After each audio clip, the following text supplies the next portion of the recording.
Lead Developer and Lead Developer Plus offer the most comprehensive ways of sizing up your loan, because we incorporate what is known as a funding table, and some of it flows into Lead Developer costs over here. So you'll see funding section here, and you can allocate a percentage by line item into this, and that is required for a lot of funding tables where if it's 100, and I'll explain those details as when we get into the development cost section, or if you go into our Edge platform, and you'll be able to search for it.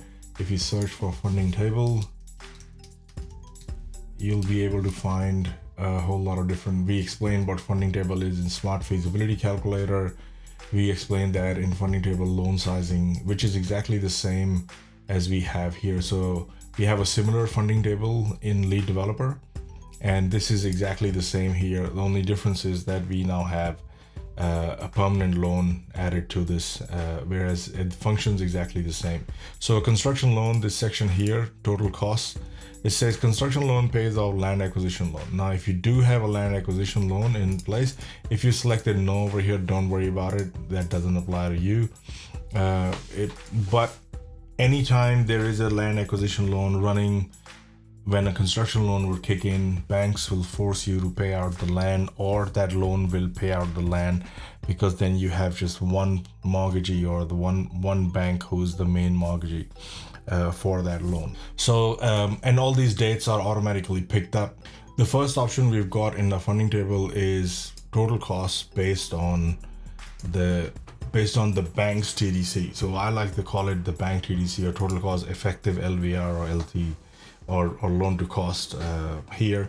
So what this is for example, this is what is related to your development cost section. So every time there is a cost, for example, new gas connection, and you would say, would the bank consider this cost as part of their TDC? Because banks, they say that, yeah, we'll lend you 70% of the total development cost, but their total development cost does not include 20 different things. For example, they will not include any stamp duty, they will not include any interest, they will not include any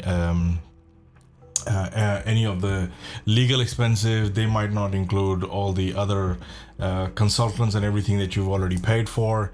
None of those are included. And when they take all of that out, suddenly, let's say your total development costs were 100, but when banks takes everything out, they say, okay, now based on our calculation, this total development cost is 80, and we'll lend you 60% of $80, for example. And that actually takes developers by surprise, because they think that all of it would be paid out, or all of those costs would be included, but they are not, because most costs are never some of the costs are never included in that. All your soft costs will not there, because they will only consider hard costs. So demolition is one of them, but they might say all these other costs that you've got, stamp duty or rental guarantee costs or owners corporation, all of this stuff, they might not include in all of that. And so under this funding, you can select what percentage of each cost item. For example, even over here, construction and stuff like that, what percentage of each cost item will the bank consider to be as the total development cost. So you can select those here, and they are automatically updated in this section. And then you can say, based on these costs that we've got, bank will lend 70%. Now we have another option here which is different from Lead Developer, which is operating shortfall. And what that operating shortfall is, that when you lease everything out, and if you want to know what operating shortfall is, you have to go into our Lead Developer suite, and there are details under decision metrics. You will find out details about operating expense ratio and all sorts of things in this tab here. It explains what operating shortfall is, but basically, in a nutshell, operating shortfall is the amount that does not cover your payments when you are leasing out. So during that leasing period, those costs may not cover all the interest payments, and that is what an operating shortfall is. So you want to make sure that what percentage of that would get covered. So you add that over here. Commission at signing, if you have to pay a commission to your real estate agent at the time of signing, not at the time of settlement. So the agent gets you a contract today, but it says, hey, we can't do we need to have 50% of that of our commission paid out to us now. That is during your pre-sale period, and banks may not consider that. So you have to select what percentage of that would come as equity or what percentage of that would come as the debt. So this is just for the equity percentage. So if you put 50% here, those costs will get added here, and that's how you put it together. So if you want to understand more, again, I've mentioned that if you go into Edge and search for funding table, have a look at our other funding table videos. They explain in a lot more detail how this works. Right now, I just want to show you how this section works.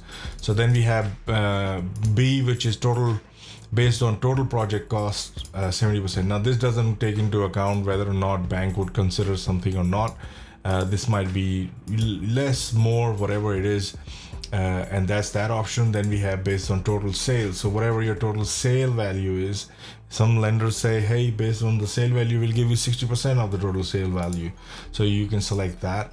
Now, right now it's showing out negative because what this is saying is that I have put in maximum debt of 10 million. And that means I don't really have to put anything because my total costs are 9.827. And that means I'll be, that's just a wrong number that doesn't get fixed here properly. So we have to remember there are two options here. One is now all these numbers are coming on negative because we haven't put in any values. We haven't extrapolated the dates of when these costs will occur and so on. And that is why this is coming on negative at the moment. But the concept of it is this maximum debt manual. That means you've spoken to a broker said, hey, I can get you $7 million for this project. You put in $7 million here. Everything else that is a shortfall from that point, let's say I put 7 million here, everything else that is a shortfall from that point will automatically go into my equity portion. So that's your equity, that's your debt, and that's the total development cost for the project. And then you have maximum equity. For example, if you say, hey, I only have 5 million to put in this project, everything else has to come as debt. Now don't worry about it, we have mezzanine debt and all those things. We'll explain in the next video. But if I take all of these things that I've entered and I press save and refresh, these values will update based on the values that I've just entered. And now in here, this is where you select. So out of the option A, B, C, D, and E, I can come in here and select, okay, I want to go with B, C, D, or E. So in this scenario, I'm putting in only 2 million in equity. So let's say I go with D, option D, and then when I press save and refresh, this will change. Now, this is totally dynamic. When you start putting in values in this tab, in interim income, which is the income that's coming in while you're leasing your build to rent units, you'll start putting in values here on your resi units and operating expenses. This will dynamically keep updating. You don't have to worry about it. It happens in the background because this is an iterative calculation, because it includes the interest cost in it. So right now we haven't put in any data into when these costs are actually occurring, and that is why it keeps giving you these values. But don't worry about it. Just start with, this is the option that I will go with.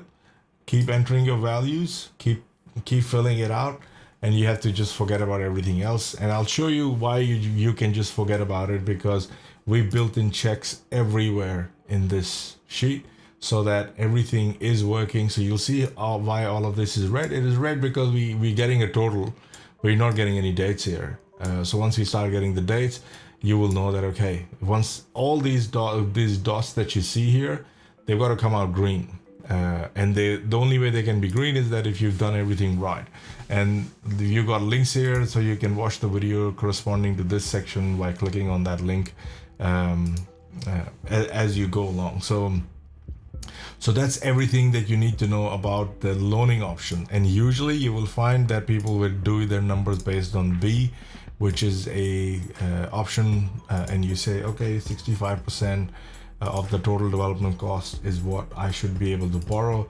That means 35 of that I have to come up with my own money, which means the development costs, and it includes everything. It includes all your costs for interest costs and everything. There's a whole big science things happening in the background with this. So we'll catch you in the next video.